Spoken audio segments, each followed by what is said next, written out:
And there it is, the London Marathon Finishers Medal, which means that I did it. I completed my second marathon, the 2026 London Marathon, and it was amazing. Was it better than New York? It's actually hard to compare them both because they're both brilliant and will mean everything to me, but in so many different ways. London was brilliant in its ways, New York was brilliant in its ways. So if you can remember from the last video where I talked about the build up to the London Marathon, you can remember one of my main anxiety bits was the travelling, getting to that start line just before I was even able to get into race mode.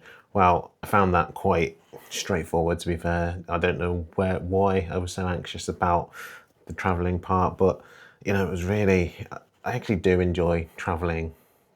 I don't do it very often on my own, but I actually do like going on public transport. It's one of my little nerdy quirks that I do actually like. So I actually enjoyed the train rides, the underground rides, getting there. I mean, the train from Charing Cross right to Blackheath was really packed, but because I'd started off at Charing Cross, it meant that I could get a seat and sit there to the end all the way to Blackheath. But it was really nice, and even on the train there, this man was handing out these wristbands, so I ended up getting this wristband here which says "You are loved and you are enough." So it's a sort of thing when you're sort of anxious about the start of a marathon and you get something like that, and it made my it settled my nerves a little bit.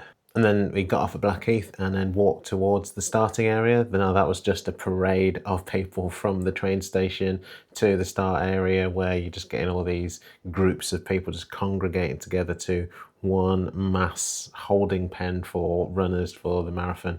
Managed to get myself prepared and put my bag on the truck probably about 45 minutes before I was meant to set off, which at the time I thought might have been a bit too soon. What happens if I forget something? But it was really warm, which was another point. You know, all the weather forecasts leading up today said it was going to be very overcast, but it was, to be looking at it, it was blue skies, and it's one of those daunting things where you're thinking, am I going to be too hot? Now, I was going to actually wear some arm sleeves, thinking that it was going to be overcast, but I decided not to. I'm very grateful that I did, because as you'll see from later on in the race, it was quite warm, and I don't think me and probably loads of other runners weren't expecting it to be that warm, and it probably took more of a toll than I ever thought it would be. Now, it's amazing, you hear about all these stories about things that have happened earlier in the race, you know, possibly in the elite field, and where we were in the pen, you just don't hear anything about that at all. So we're totally oblivious as to why the waves are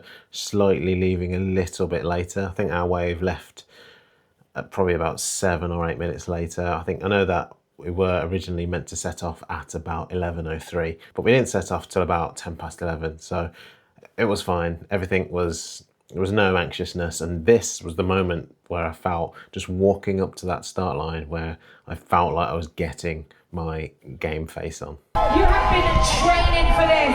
All of the runs are done. This is what you've been training for. You're absolute icons, idols, and you are such an inspiration. Remember to listen to your body.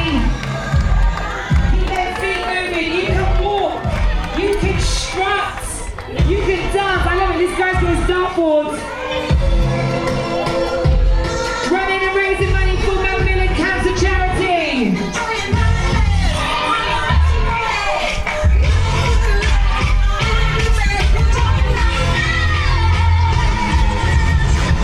This is your beginning. We want to wish you the best of luck. This is the TCS London Marathon 2026. And runners, this is your day. This is your time. Yes, those from She Runs Club. Let's go, Annie. 2026 London Marathon, let's go! And then we start going, and it's just that moment of thinking, you know, after you're running the London Marathon, one of the greatest road races in the world. You know, you're running on the steps that hours before the elites were running in these exact streets. You know, you're part of that. You know, there's not many sports where you're able to actually literally walk in the footsteps of the elite people. It's just such an amazing feeling to experience something like that. And then while you're running, there's little signs of encouragement. I know that Nike had a little bit of controversy early in the week with a particular sign, but I saw this sign.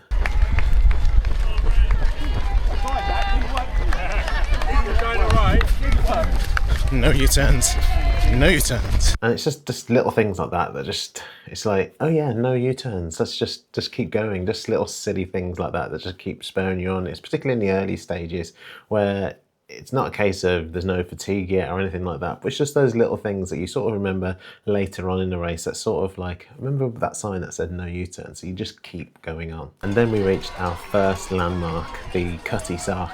And for me, I'd only ever seen this on watching the London Marathon like previous years. So actually just being there, just one of those landmark attractions that you see, and it was actually bigger than I actually even thought. So going past it was pretty special too.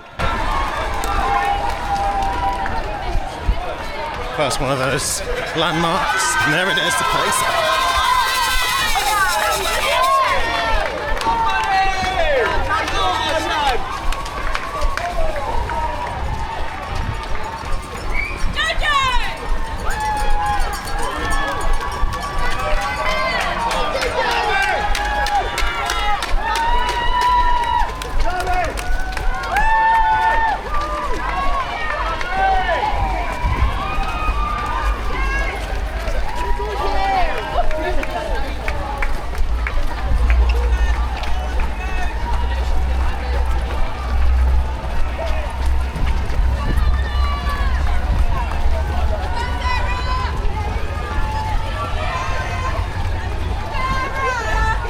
And then you end up going past another one of those signs, and it's just another one of those little pickups, and you'd be like, it just makes you think, you're like, oh yeah, I hate this right now, but I know I'm gonna love it. And it's always amazing to have your support people there with you, just watching, just waiting for you, just standing in a particular place, just watching the crowd go past, waiting to see their person go past. And you know, for two people in particular, my mum and my wife, I was their person that they were waiting for. But first I had to go past, you know, the main attraction, the main thing that most people talk about, going across Tower Bridge. It was pretty special. This is the bit that they talk about. This is it. I mean, I've never actually been over Tower Bridge before.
that was Tower Bridge. See behind me. 22 to go, let's go. Now, as you can see from that, it was amazing to go over Tower Bridge. It was the single most best experience of crowd that I've ever had. You know, New York's crowd was amazing, but in terms of just one single bit that is unbeatable, it was going across Tower Bridge. That's gonna live with me forever, and I'm so glad that I was able to capture the entirety and just be able to soak it in, because it's so difficult to explain, but just that joy just hitting you from both sides.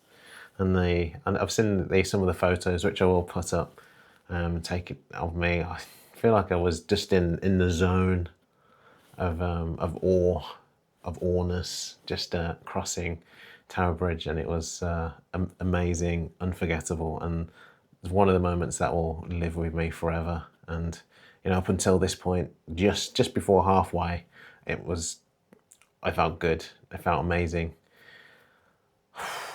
Yeah, unforgettable moments, and that was definitely one of them. And then you get to those moments where, as I said before, your family have been patiently waiting for you to go past, and then they see you, and then, you know, unaware I was that they were there, because I just couldn't hear anything. The crowd was at that point so noisy, so I couldn't hear anything. But as you can see from this footage, they were there, they spotted me, they could see me, and you know, I'll always be grateful for their support. So from just after half marathon distance all the way up to about 30 kilometers, I was visibly slowing down. And if you can see my 5K splits, the subsequent one was just getting slower and slower and slower.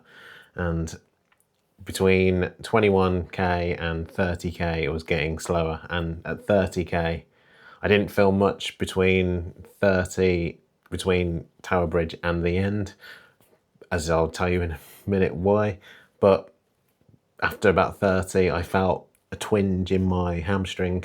It was not being pulled or anything. I always know that feeling is I'm about to get the onset of cramp.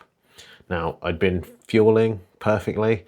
I'd actually considered going every 40 minutes for my chews, but I decided to go every 30 minutes after chatting to Mark from the running channel, and it was perfect. It helped.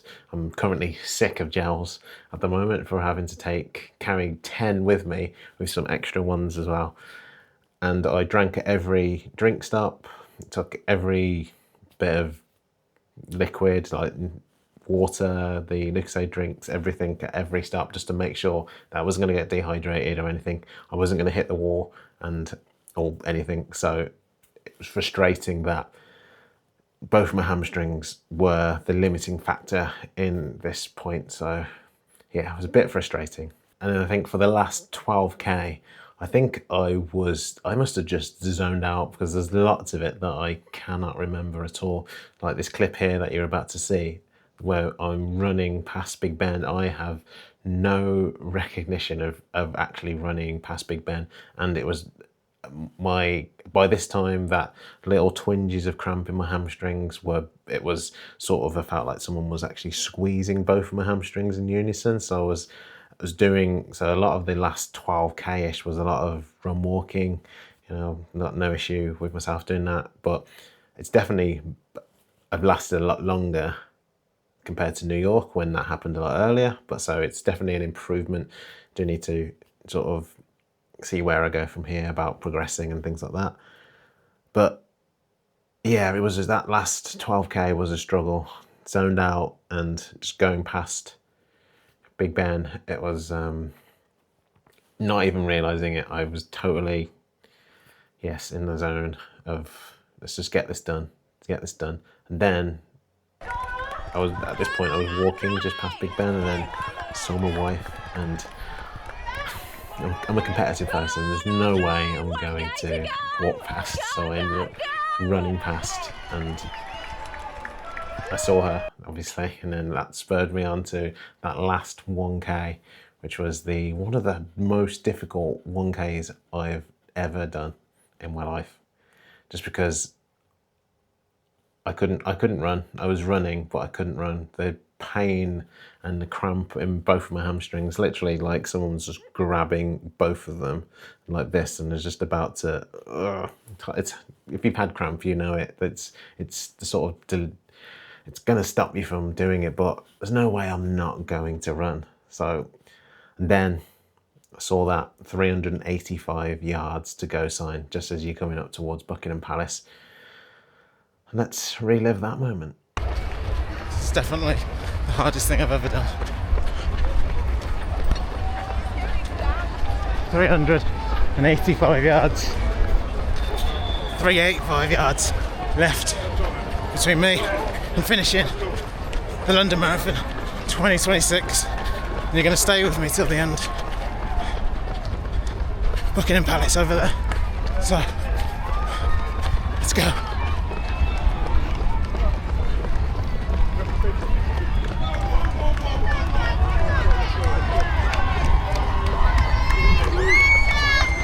Hamstrings are cramping so bad.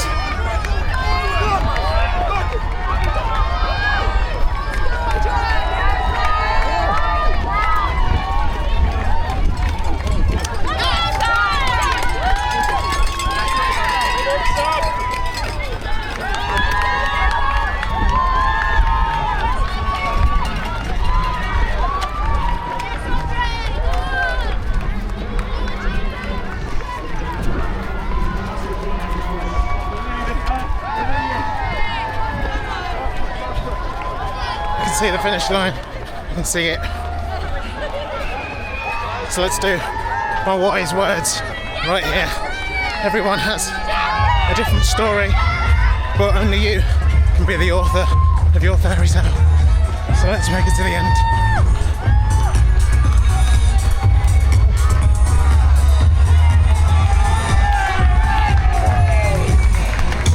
Get those arms above your head because you're about to finish the TCS 2026 London Marathon. And you need those awesome finishers photos.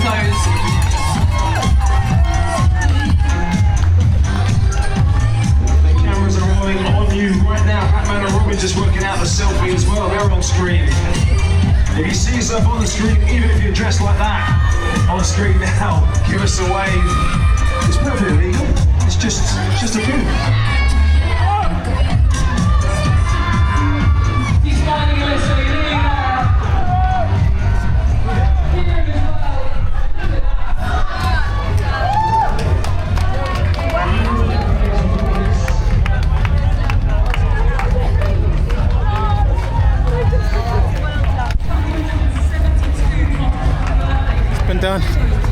It's been done. And as you can see from those words right at the end, it's been done. You can see how exhausted and in pain I was. And you know, there's a couple of pictures of me on that finishing straight, and I am in pain. Despite me putting it on social media and people think that I'm actually smiling, I'm not smiling. That is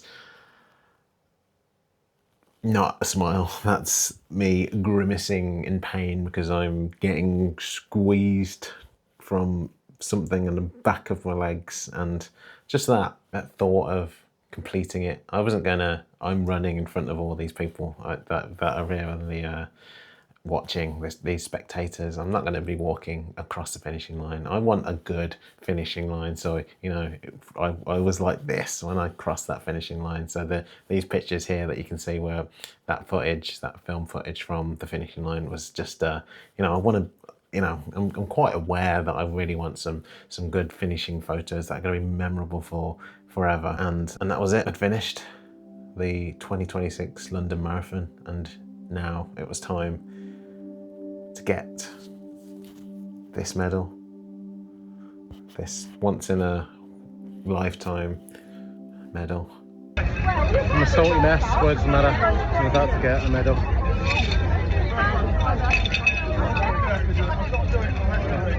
So you'll watch me get a medal. Right now, my hamstrings are cramping.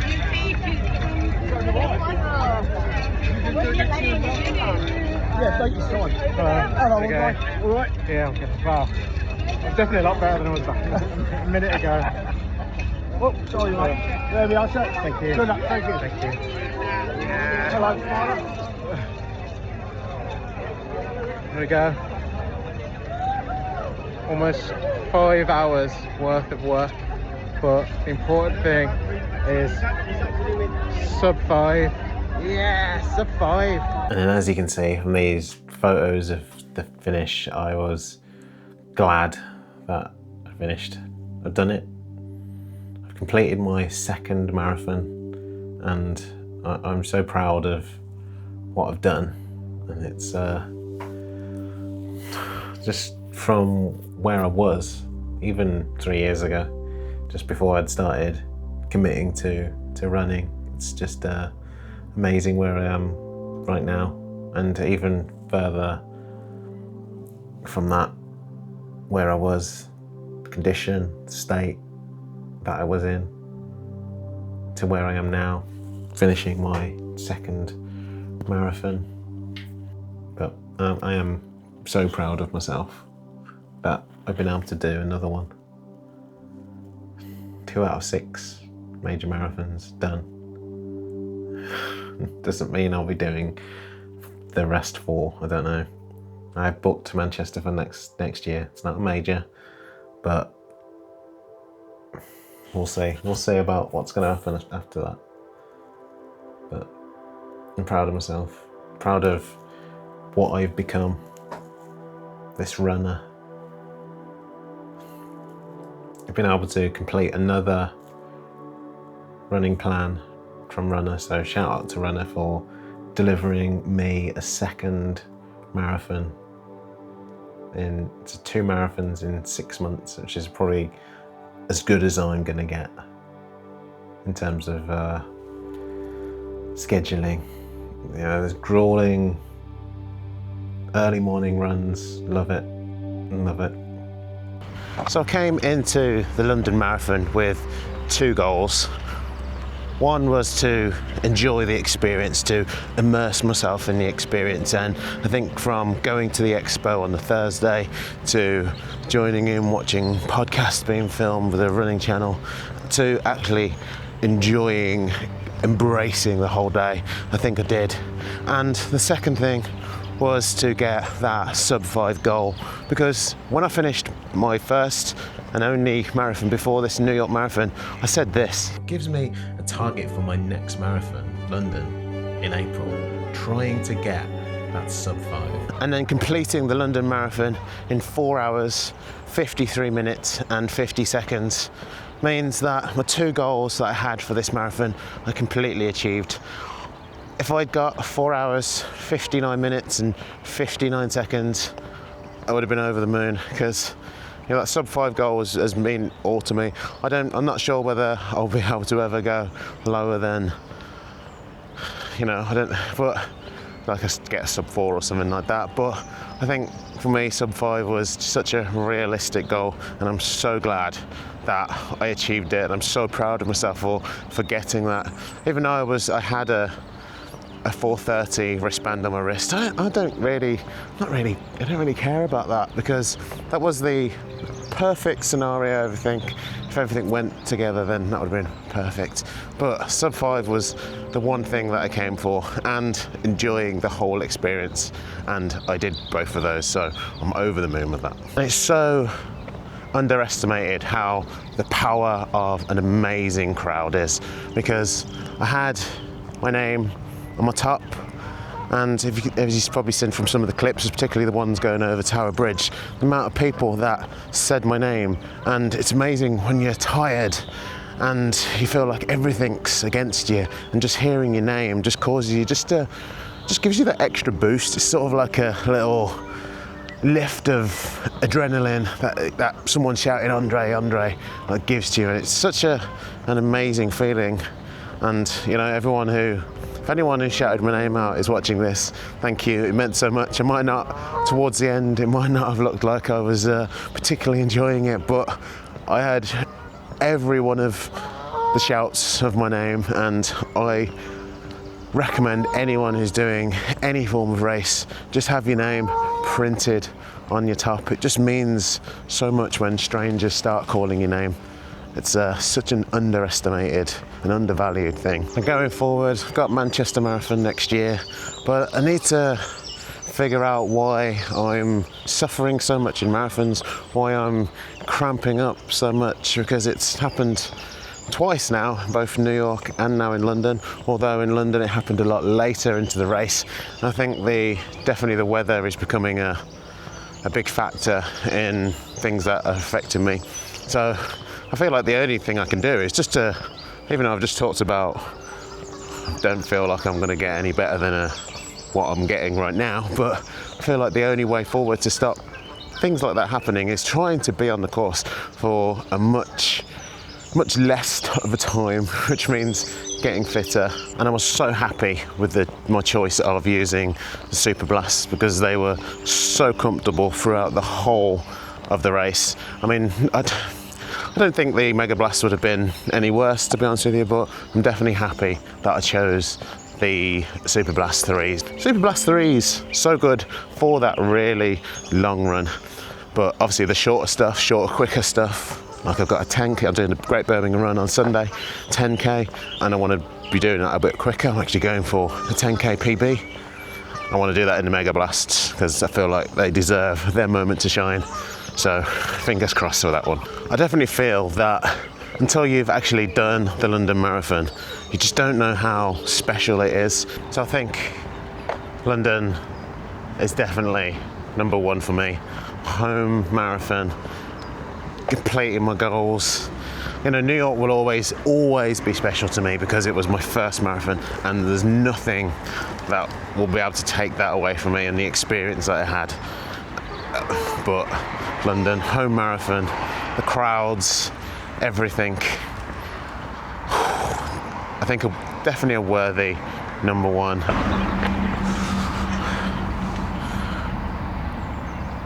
I'm not going to take for granted just how lucky I've been, because over the last 12 months I've won a competition with the running channel to do the New York Marathon. I did London via the ballot, you know, that's even more unlikely.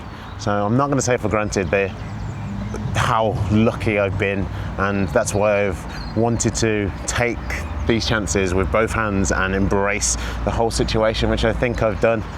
And I'm excited for what the next 12 months is going to bring in terms of my running and my health and fitness, and I just can't wait to take you on that journey and show you just how special running has become a part of my life now.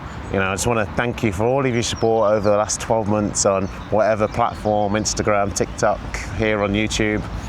You know, it's so greatly appreciated, all of your support, and thank you. I just like having this around my neck. It's really nice.